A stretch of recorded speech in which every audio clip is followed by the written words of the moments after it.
Here's your 400-word, fast-paced HOA revenge story, written as one smooth narrative, no scene-by-scene breakdowns, with a strong hook and satisfying ending.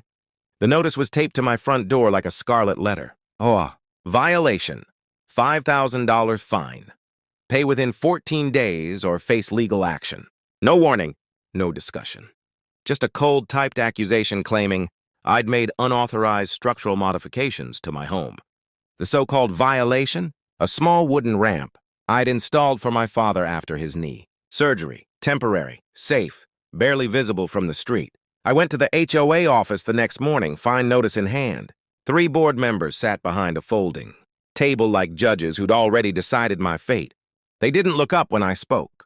One of them slid a binder toward me and said, "Rules are rules." I asked which rule I'd broken. They pointed vaguely. I asked for proof. They said they didn't need it. Neighbors watched as I left, some sympathetic, most silent. That was the worst part, not the fine, but the humiliation. The HOA had learned it could flex its power without consequence. So I went home and read, not just the HOA handbook, but county codes, disability access laws, and the HOA's own filed bylaws from years ago. Buried deep was a clause the board clearly hoped no one would ever read. Any modification made for temporary medical accessibility, compliant with local code, was explicitly exempt from fines. They had fined me anyway. 2 weeks later, I attended the HOA meeting.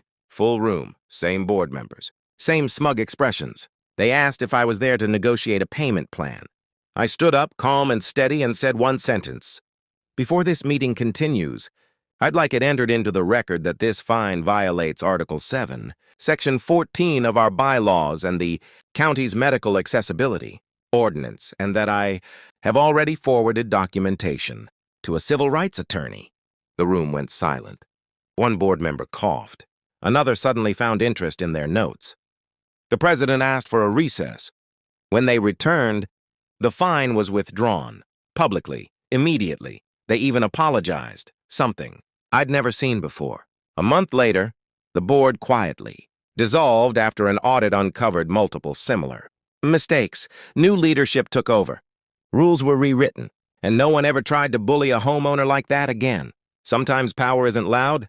Sometimes it's just knowing the right sentence and when to say it.